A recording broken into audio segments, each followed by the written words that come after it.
la nouvelle modèle Y, ou aussi appelée modèle Y Juniper. On vous raconte tout ici avec Thomas en 4K, en plein écran et en intégralité. Allons-y, et plus tard, nous parlerons aussi d'Elon Musk. Mais pour commencer, voyons le modèle Y actualisé, la voiture électrique la plus vendue de toutes. Impressionnant, elle a maintenant ce nouveau visage avec la bande lumineuse. Traverse complètement de droite à gauche ou de gauche à droite. LED Matrix, le phare principal est en dessous, et un pare-choc avant mis à jour pour une meilleure aérodynamique.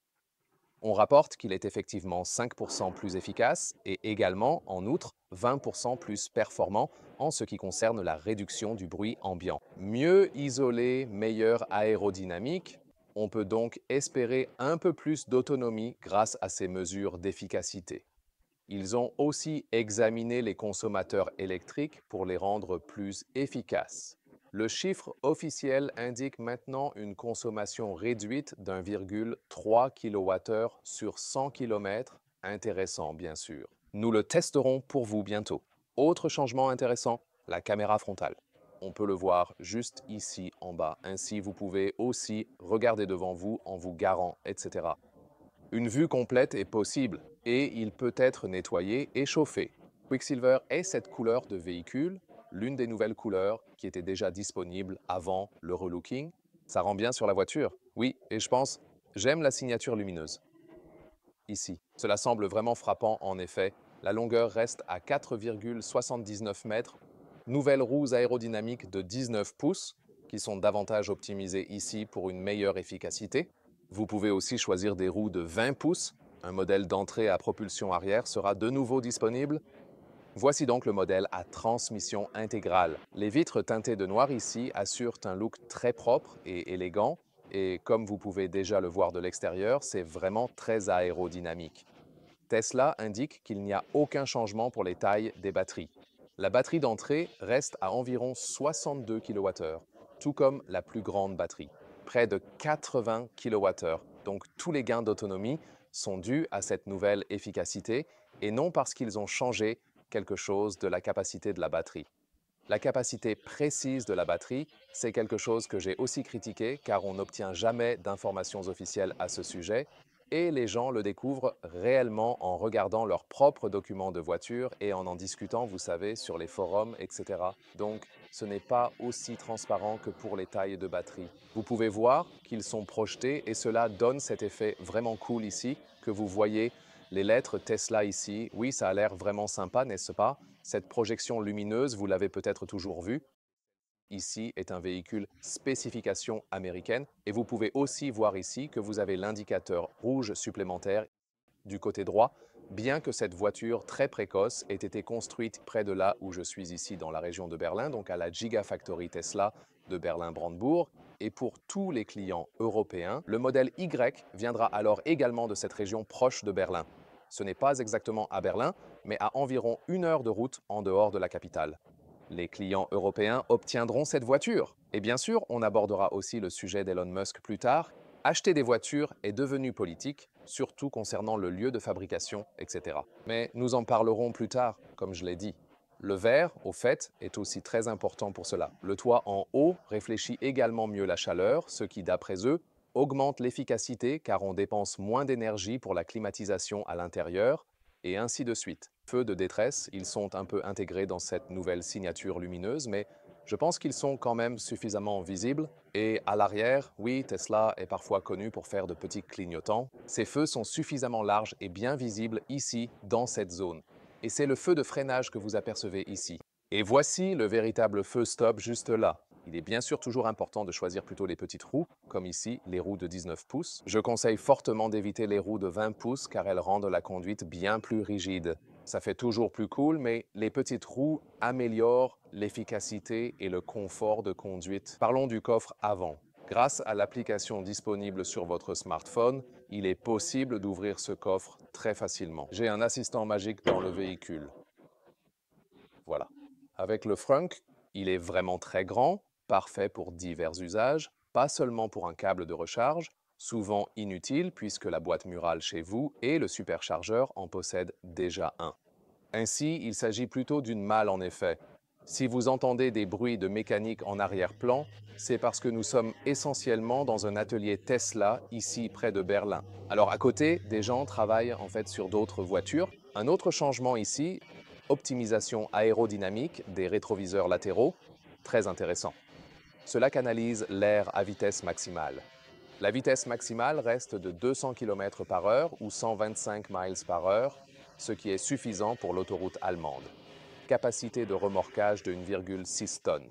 Et oui, l'arrière a également été optimisé sur le plan aérodynamique. Ce qui est intéressant, c'est aussi l'intérieur. Nous avons les fenêtres sans cadre et vous pouvez voir ici en haut qu'il y a une double lamination. Cela aidera vraiment à rester silencieux sur l'autoroute. Regardons à l'arrière. C'est sympa, une caractéristique haut de gamme. Oui, comme je l'ai dit, le bruit est réduit de 20%, ce qui est intéressant. C'est utile pour les longs trajets sur l'autobahn où le confort joue un rôle. Les sons de fermeture sont remarquables pour les portes sans cadre. Habituellement, ils ne sonnent pas bien, mais ici, c'est réussi. Pour ouvrir et fermer le véhicule, votre smartphone reste généralement dans la poche. Tesla dit que la connectivité a été multipliée par 10, ce qui est une amélioration. C'est désormais plus fiable et rapide. Puis ici, les poignées de porte typiques. Oui, certains les aiment, d'autres non. Avec de longs ongles, peut-être que ce n'est pas la meilleure chose. Ensuite, à l'intérieur des portes, tout est enveloppé ici. Cela semble en effet premium, agréable. Ici, l'intérieur clair. Ensuite, vous avez un nouvel éclairage d'ambiance et 16 haut-parleurs plus un subwoofer, également du tissu à l'intérieur des portes, ce que nous voyons rarement même avec des voitures plus chères de nos jours. Ici, avec contrôle électrique directement sur les sièges. Puis les nouveaux sièges que nous connaissons bien du modèle X, du modèle S, puis introduits dans le modèle 3 et maintenant avec ce changement pour le nouveau modèle Y, ce sont les plus grosses améliorations. Vous voyez, ils ont une perforation, ils ont aussi une ventilation à l'avant, chauffage pour tous et volant. Cela est également connu du modèle 3, cela a été repris ici. Ici, par exemple, les essuie-glaces du côté droit pour la saisie vocale. Ici, il y a aussi un bouton séparé pour déclencher l'appareil photo. C'est aussi assez bien. Mais oui, vraiment tout simplifié, pas de colonne de droite pour les leviers de changement de vitesse, mais contrairement à la modèle 3, oui, vous avez encore la colonne ici pour les indicateurs, et c'est vraiment cool de l'avoir parce que surtout quand vous êtes, par exemple, comme en Allemagne, encore plus crucial en France, par exemple, où ils ont beaucoup de ronds-points, et actionner l'indicateur de direction dans un rond-point, quand il est sur le volant, comme avec la modèle 3, maintenant, ce n'est pas si cool, donc c'est plus facile. Par exemple, quand vous avez encore ce classique commodo d'indicateur ici. Donc je préférerais vraiment cela aussi. Vos réglages de conduite peuvent s'enregistrer dans le véhicule sur votre compte utilisateur. Donc, tu n'as pas à répéter ça tout le temps. Et oui, ces nouveaux sièges, ici, c'est vraiment le jour et la nuit. Alors avant, j'aurais dit et opte pour la modèle 3 à cause des nouveaux sièges par rapport à la modèle Y, mais maintenant, je veux dire oui, c'est vraiment évident, tellement plus confortable même pour les personnes grandes car ils sont plus larges, plus longs et ainsi de suite.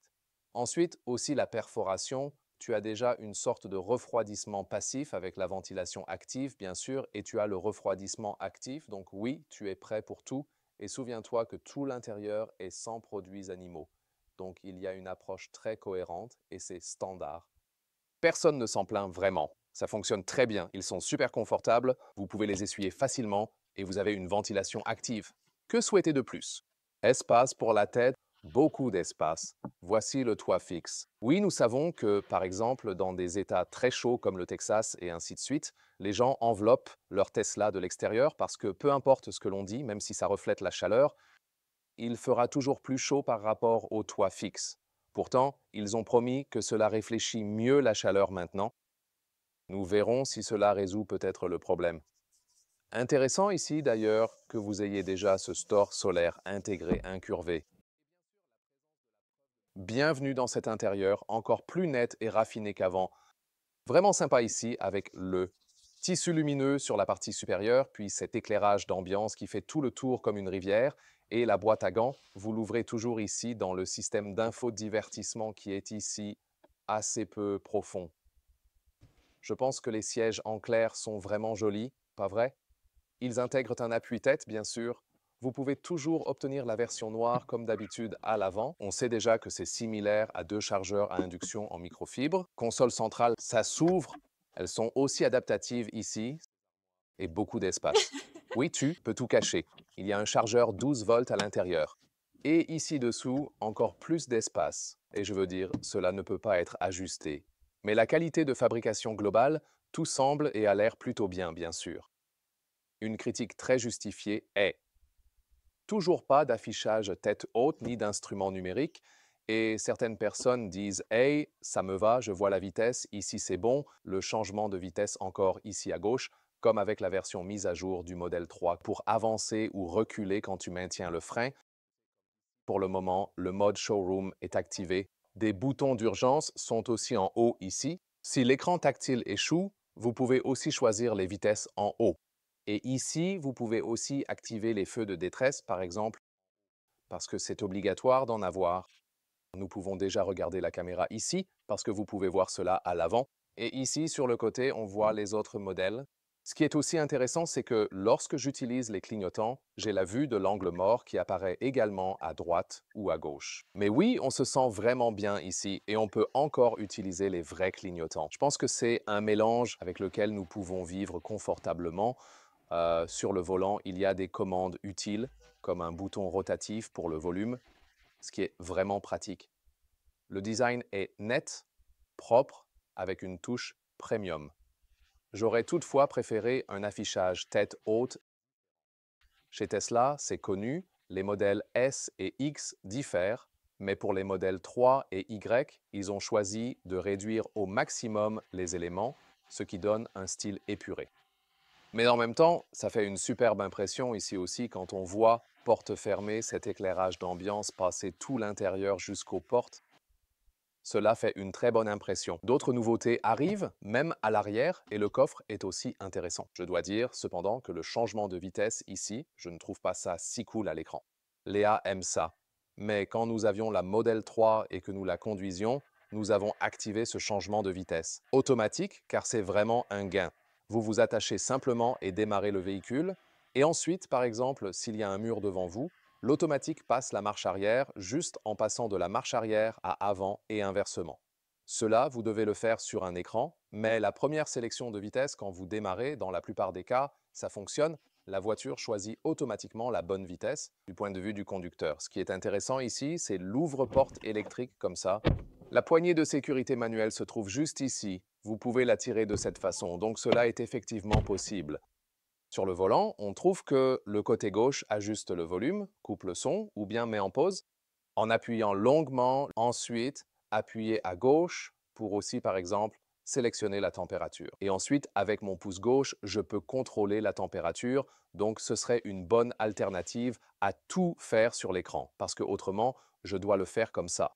C'est très pratique d'avoir cela sur le volant de la voiture, même si cela demande parfois quelques étapes supplémentaires. Le système d'infodivertissement est génial car il est rapide, plus que chez les autres fabricants traditionnels. Tu configures tes affaires une fois pour toutes parce que les régler en conduisant, c'est vraiment très compliqué. Oui, la rapidité est vraiment impressionnante et vous pouvez constater que le refroidissement et le chauffage à l'avant ainsi que le chauffage à l'arrière sont possibles.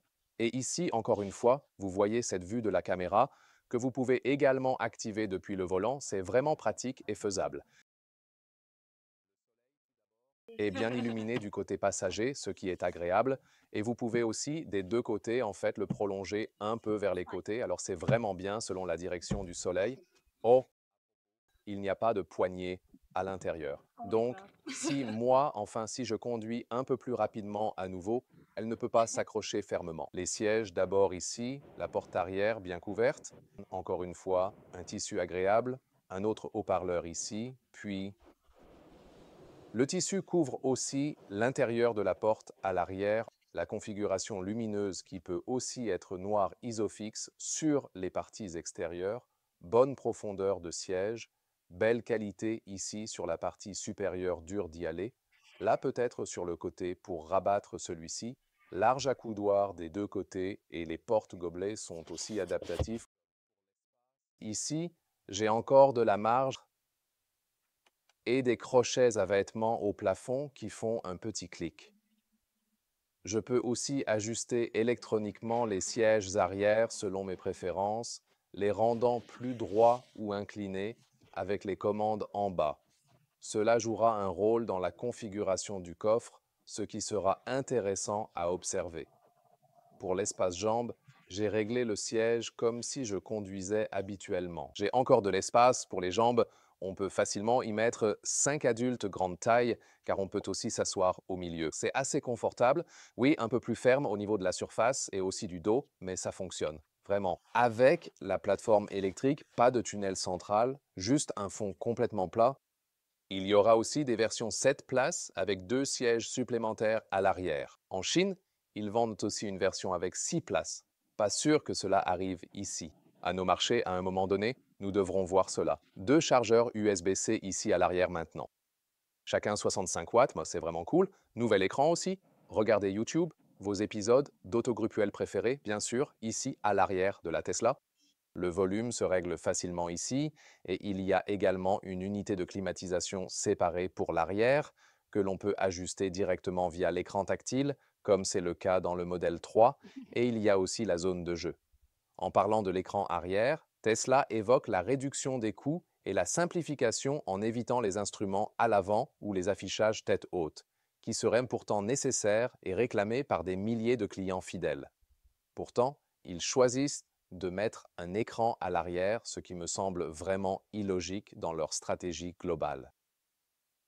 Probablement à cause de la clientèle chinoise où il est crucial d'avoir toutes ces fonctions de divertissement aussi pour les passagers arrière. Je pense que nous avons vu plus de véhicules chinois que de Tesla avec un affichage tête haute ou des instruments. Voyons comment cela évolue. Voici quelque chose d'intéressant. Cet ajustement électronique du siège arrière, mais si vous appuyez plus fort, vous déclenchez un pliage complètement à plat et regardez le siège avant comment il avance et recule à nouveau. En appuyant fermement, il avance. Et maintenant, quand je remets encore, regarde comment celui-ci va en avant et en arrière encore. Et pareil aussi descend ici pour l'autre moitié. Ici, l'ouverture est en dessous. Ici, en dessous de la caméra arrière ou bien sûr depuis l'intérieur de la voiture ou via l'application et ainsi de suite. Alors voyons cela ici. Donc il y a un couvercle mis à jour ici du coffre.